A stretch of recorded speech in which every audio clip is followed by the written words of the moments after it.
Jai Hind children, I again welcome you all in today's live class of chemistry. And I hope that all of the students have done their homework which I have given in earlier class.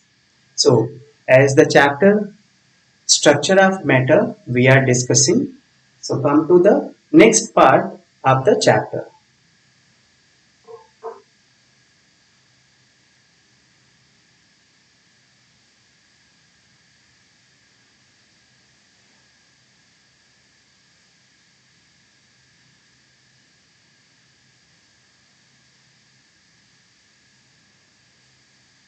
Now, children, today we'll discuss first, the oral questions first, which is given on page number 28 of your book. So come to the oral questions first.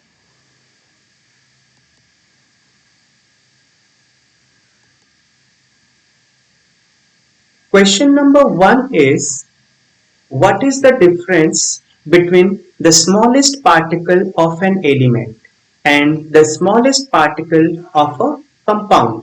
So, children, remember that in the very first class of this chapter, we have explained about the elements and the compounds. And we explained that the elements are the matter which are made up of the atoms. So the smallest particles by which an elements are made up of is atom, whereas the compounds are the substances in which more than one elements combine chemically in a definite ratio. So the smallest particle of compound will termed as molecule. So here your answer will be the difference between smallest particle of an element and the smallest particle of a compound is the smallest particle of an element is atom, whereas the smallest particle of a compound is molecule. Now, question number 2. For all elements, the smallest particle that can exist independently is an atom. Do you agree? Give reason. So children, please think about the question. For all elements, the smallest particle that can exist independently is an atom. So the answer is no.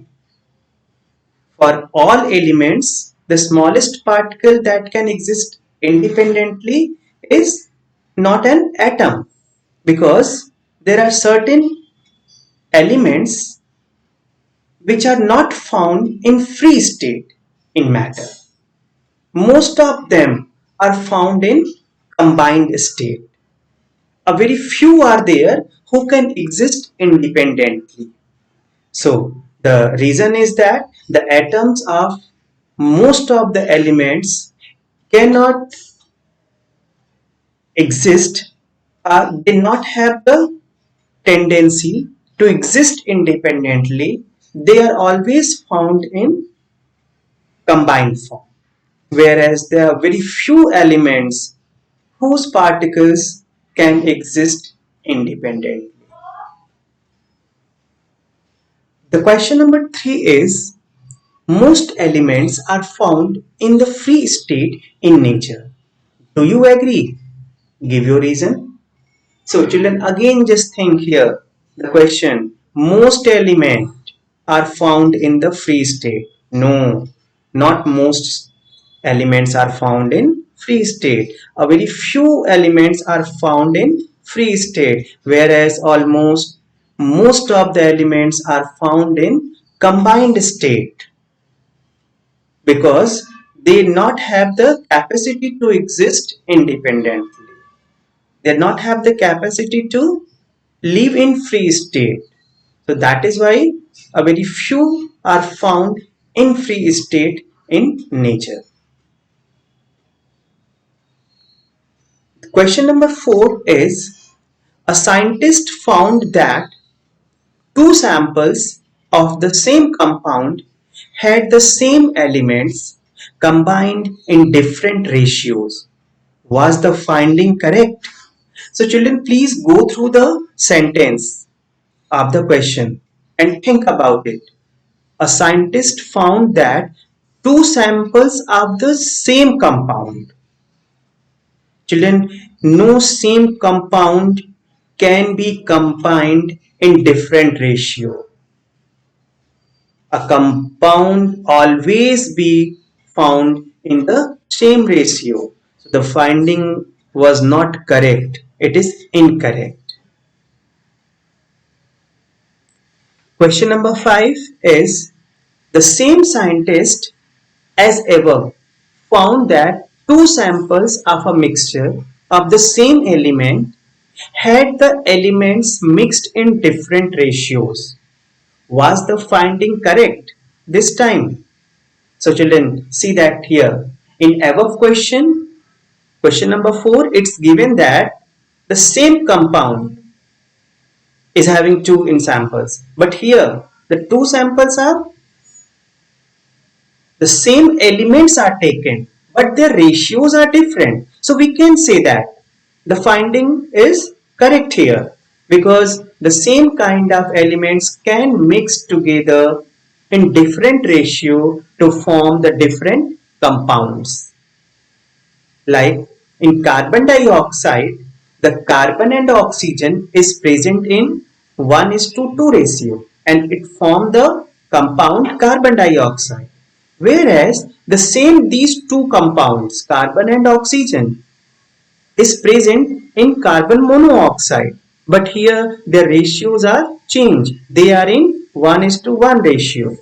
So the elements are same but their ratios are different and that is why they can form the different kind of compound. I hope that you understood the answers of all these oral questions.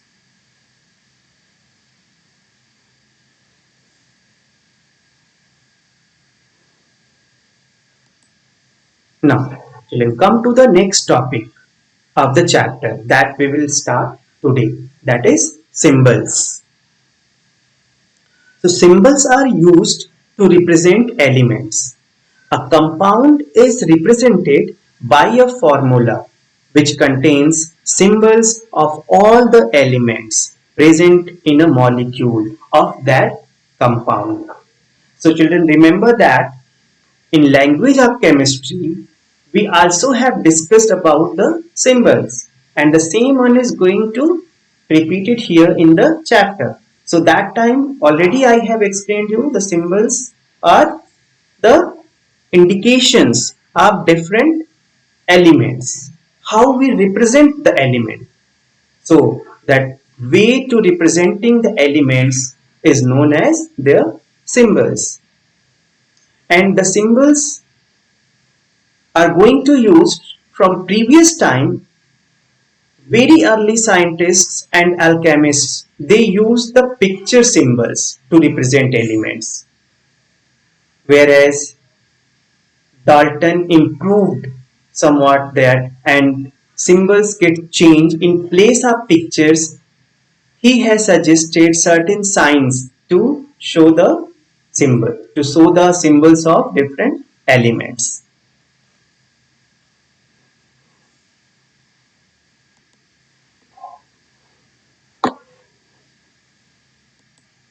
Now, children, come to the topic symbols again in detail.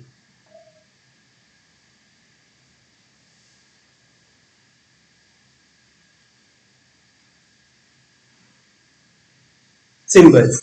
As you have seen, the definition of symbol is the way by which we can represent the element.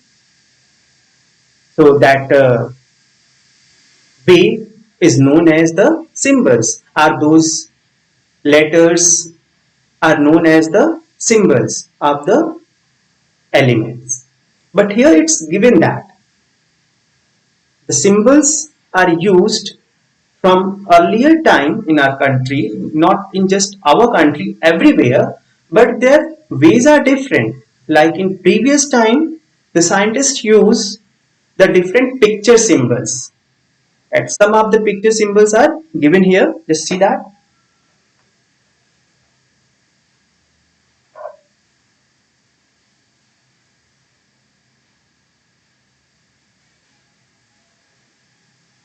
This is the picture symbol which are used by earlier scientists to represent the common salt.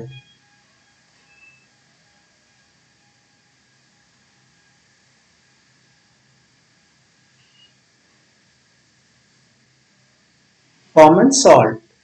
The another is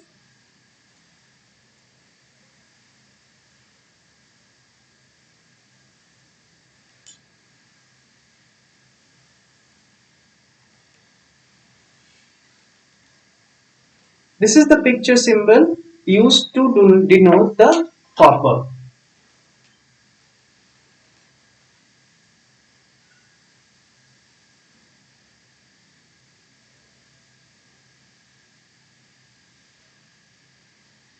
This is another symbol picture which is used to denote the iron.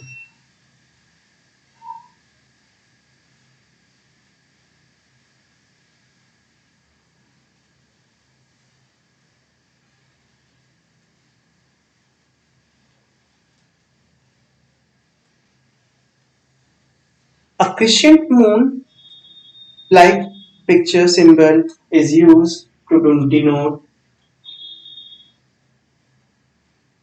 the silver, and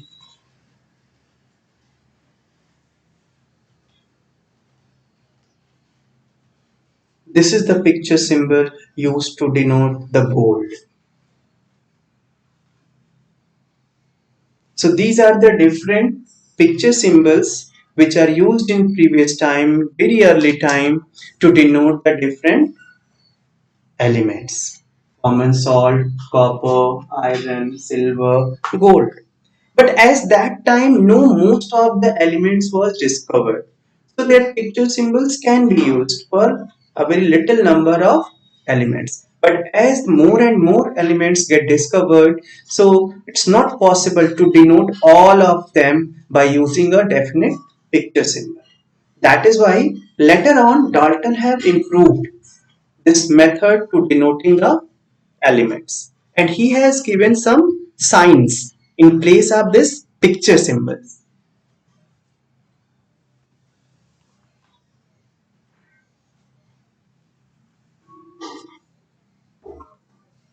Like this is the sign used by Dalton to denote the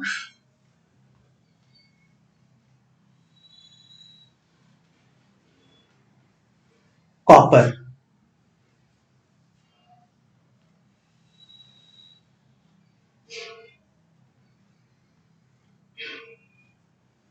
This is the sign which is used to denote the iron.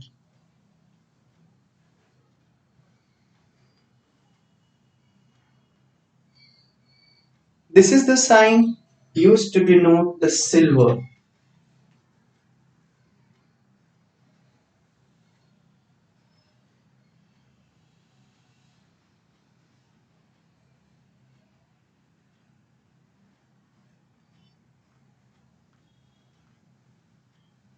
This is the sign used to denote the gold.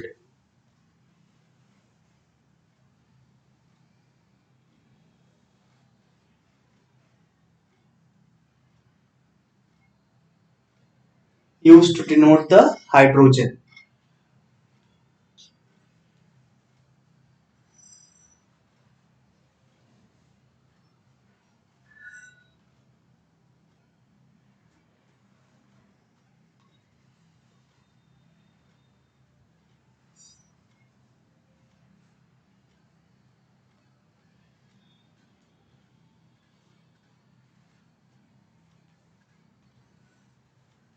Carbon and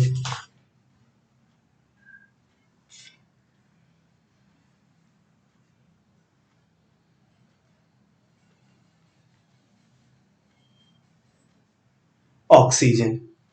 So just see that these two sides, the different symbols are given which are used by the different peoples. These are the early scientists use these picture symbols, and these are suggested by the Dalton to denote different elements. For copper, in a circle, two dot is there. common salt. For copper, in a circle, that plus sign below that. For iron, a circle is there and upside arrow.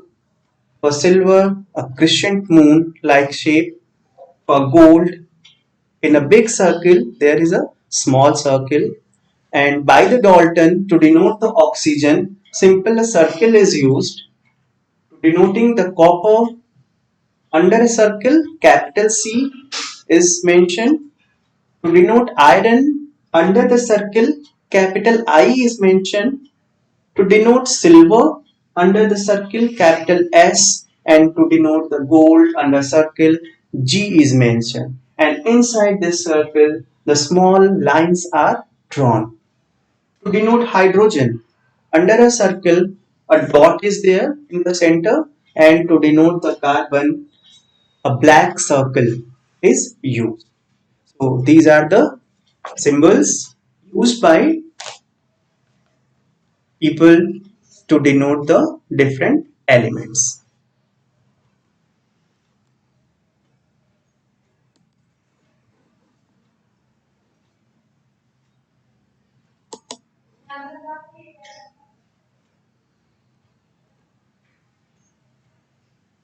Now, Berzelius, he was the first suggested the present system uses letters of the English alphabet to represent the elements.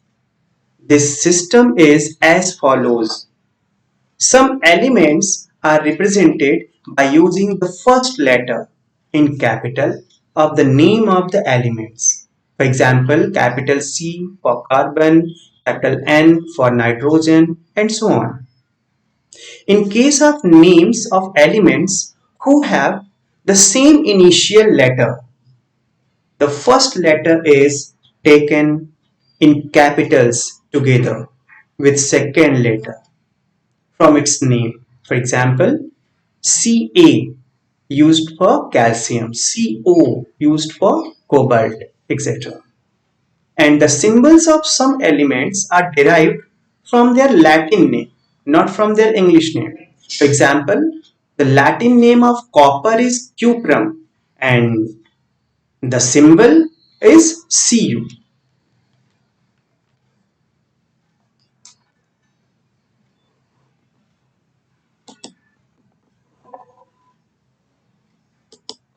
Now, we'll come back to the Berzelius method of denoting the elements or giving the symbol. So in modern time, the symbols which we are using to denote the different elements is based on the Berzelius system.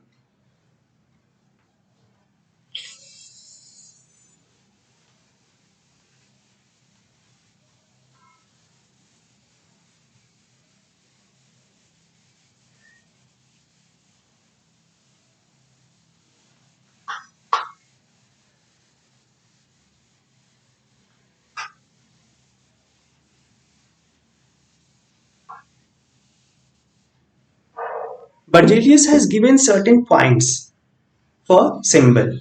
The first point is the English alphabet is used to denote the symbols or denote the elements as a symbol. Like for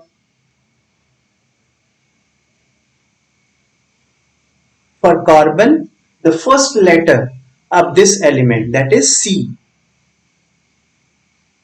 is used as a symbol of this element, that is carbon. Just like that,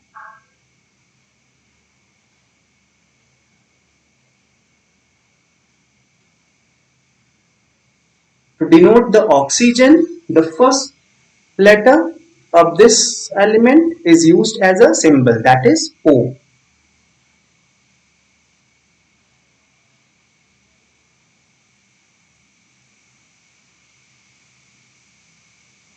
For hydrogen, the first letter H.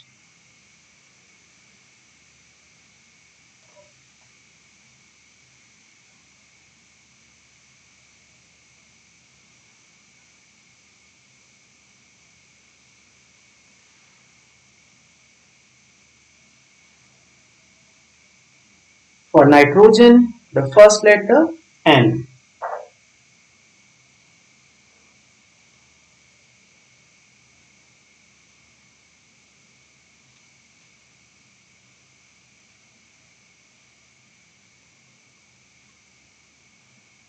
For sulfur, the first letter that is S, and so on. So according to Berzelius, he has suggested that the first letter of the name of the elements are used to denote them, and that will termed as simply its symbol. So C, O, H, N, S, etc. These are the different symbols of these elements: carbon, oxygen, hydrogen, nitrogen, sulfur, and so on.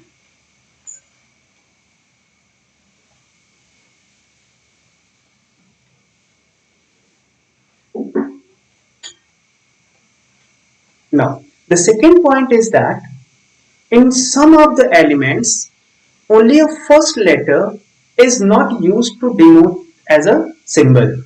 The two letters, the first letter and followed by the second letter. The first letter will be in capital and second will be in small. So the symbols are also made like this. The reason is here, children, because most of the elements are starting from the same letter. So that is why one first letter is not enough to denote them. That is why the first and second two letters are used to denote them. For example,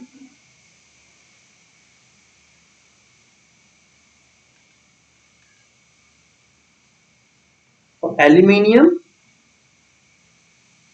Al. Here A will be capital and L will be small.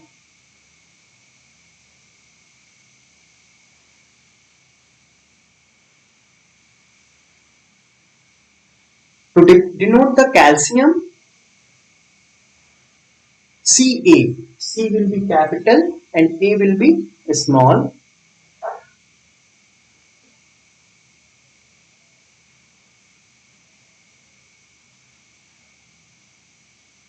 To denote chlorine, Cl.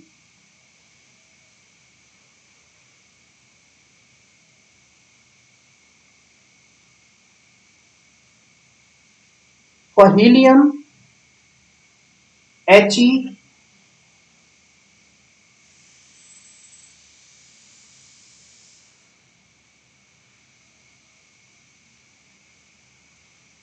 For zinc, Zn, and so on. So this is the second point which is suggested by the Berzelius for representing certain elements, the two letters. The first will be capital and the second one will be small.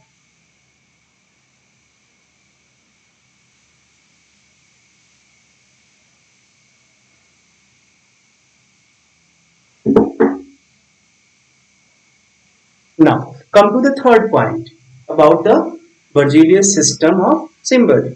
In third point, he suggested that the names of some of the elements are somewhat different in Latin as compared to English.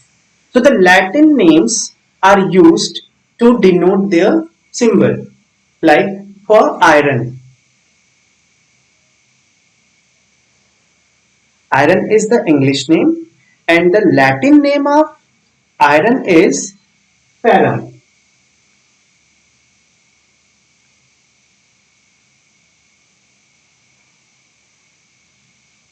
The Latin name is ferrum and the symbol of iron comes from its Latin name, that is Fe.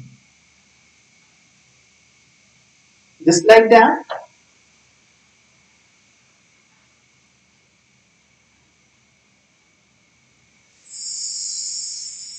copper, English name, and the Latin name is cuprum.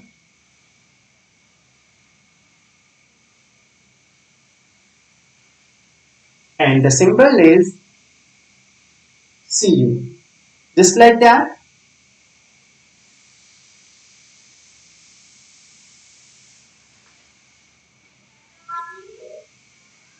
gold. Its Latin name is aurum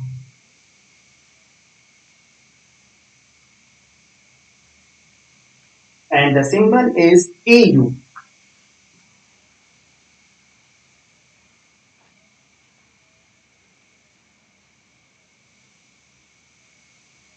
Sodium.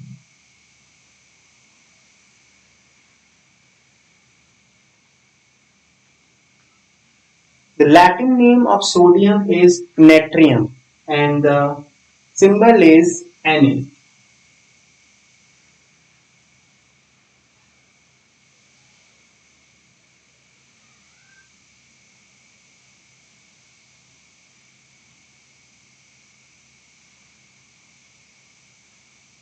Potassium. Its Latin name is Kalium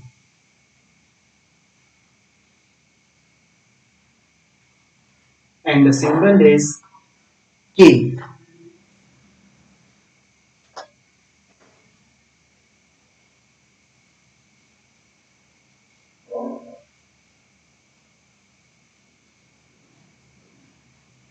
Tungsten. Its Latin name is Wolfram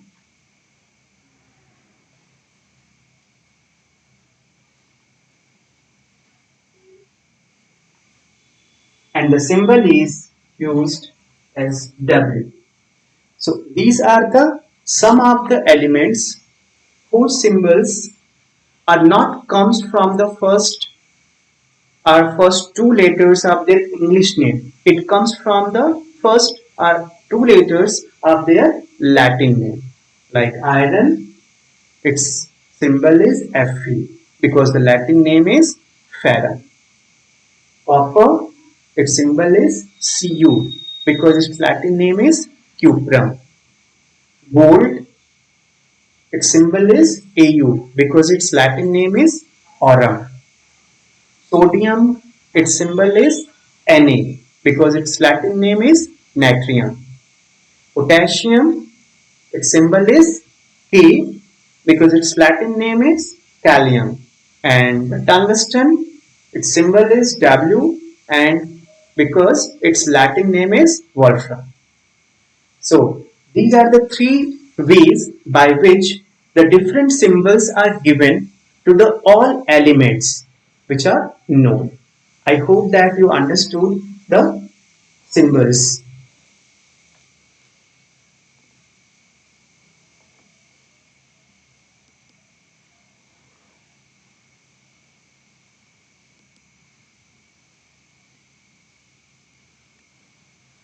Now come to the next topic, that is formula. Formula is used to represent a compound which contains symbols of all the elements present in a molecule of that compound. It also shows the number of atoms of each element in a molecule. For example, one molecule of water contains two atoms of hydrogen and one atom of oxygen, and its formula is H2O. So one molecule of ammonia contains one atom of nitrogen and three atoms of hydrogen, and its formula is NH3. So children, come to the board to explain you in a about the formula.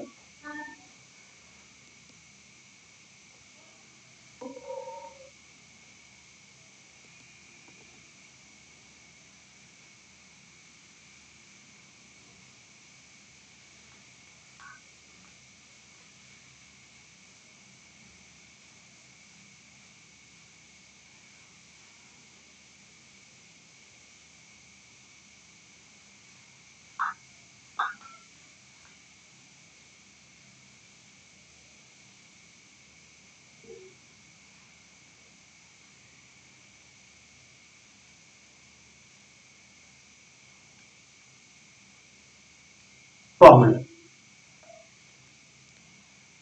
As I already have told, formula means that when we are going to denote certain compounds. Compounds, that means which are made up from more than one elements. When more than one elements get joined together chemically in a proper ratio, it forms the compound. And the symbols which are used to denote them. Here we will not use the word symbols. We will use the term formula. Because symbol is the term only used to denote the elements, not for the compounds. For compounds, the word is used, that is formula. So, just take some examples like, as you know that H2O, this is water, and water is a compound because it is made up from two different elements, hydrogen and oxygen, in a definite ratio. So this H2O will not be termed as a symbol, it will termed as the formula. So the formula of water is H2O. Just like that, CO2, it is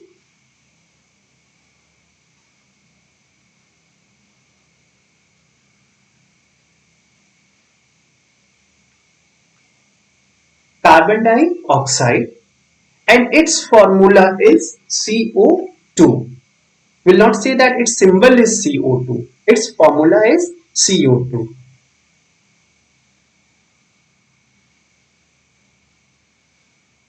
NH3.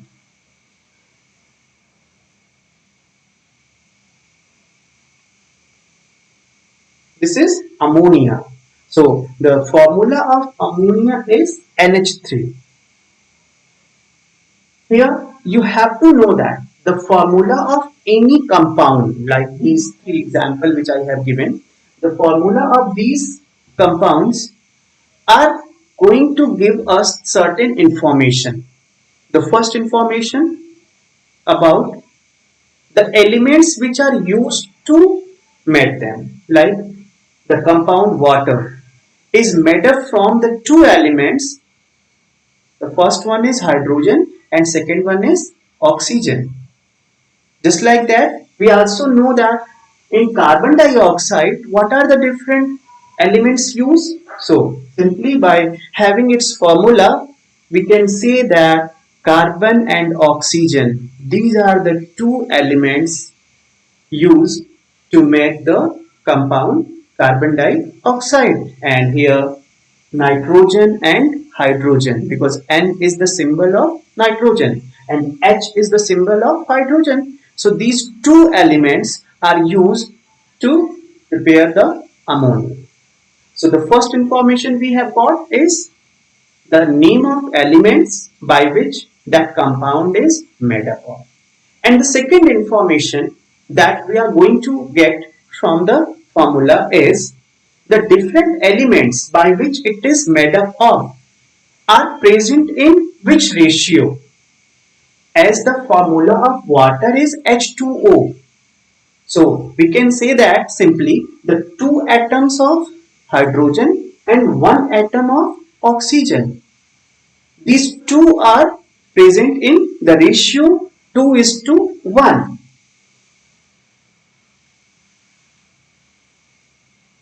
So we are going to get the ratio of the different elements which are present in that compound. Just like that, in carbon dioxide, the ratio of carbon and oxygen is 1:2 because one atom of carbon and two atoms of oxygen are combined chemically to form one molecule of carbon dioxide. So the ratio is 1:2. And here in case of ammonia, we can say that the nitrogen and hydrogen, these two are present in the ratio 1:3. So the second information that we are going to get from formula of any compound is the ratio of those constituent elements by which that compound is made up of. And the third information is about the number of atoms which are present there in the formula. So as in one molecule of water, two atoms of hydrogen and one atom of oxygen. In one molecule of carbon dioxide, one atom of carbon and two atoms of oxygen. In one molecule of ammonia, one atom of nitrogen and three atoms of hydrogen present. So these all information we can get from the formula of different compounds. Now here I have some more compounds and their formula.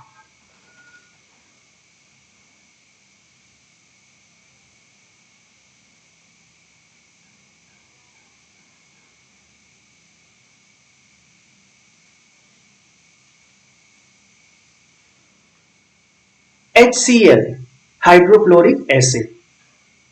So the information we are going to get here, it is made up of two different elements. The first element is hydrogen and second element is chlorine.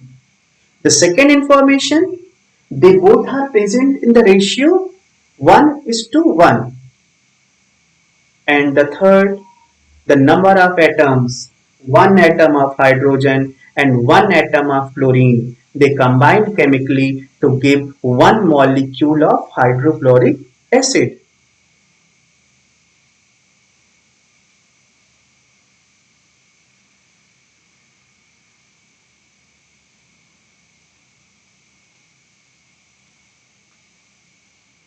Iron sulfide, FeS.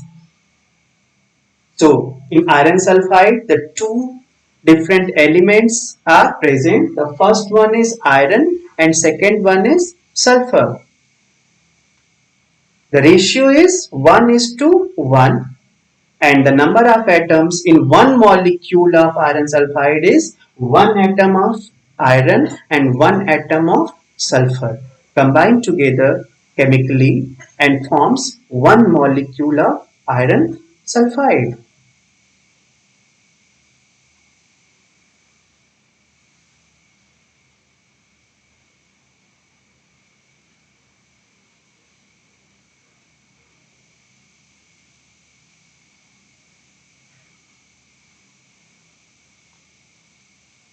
Magnesium chloride, MgCl2. So the compound magnesium chloride is made up from these two elements. The first element is magnesium, whose symbol is Mg, and the second element is chlorine, whose symbol is Cl. So these two elements are present there. They are present in the ratio 1:2, and the number of atom in one molecule of magnesium chloride, one atom of magnesium and two atoms of chlorine.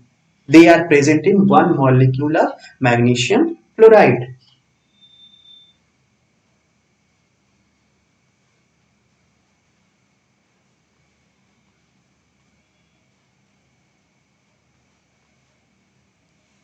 CH4, this is methane. In one molecule of methane, one atom of carbon and four atoms of hydrogen is present. So here the ratio is 1:4 and these two atoms are present, one atom of carbon and hydrogen, four atoms. So you can see that the methane is made up from the two elements, that is carbon and hydrogen. The ratio is 1:4 and the one molecule of methane contains one atom of carbon and four atoms of hydrogen. So these different informations we can get by writing the formula of any compound. I hope that you understood about the today's topic, that is symbol and formula, and also understood that answers of oral question 1. Thank you and have a nice day, children.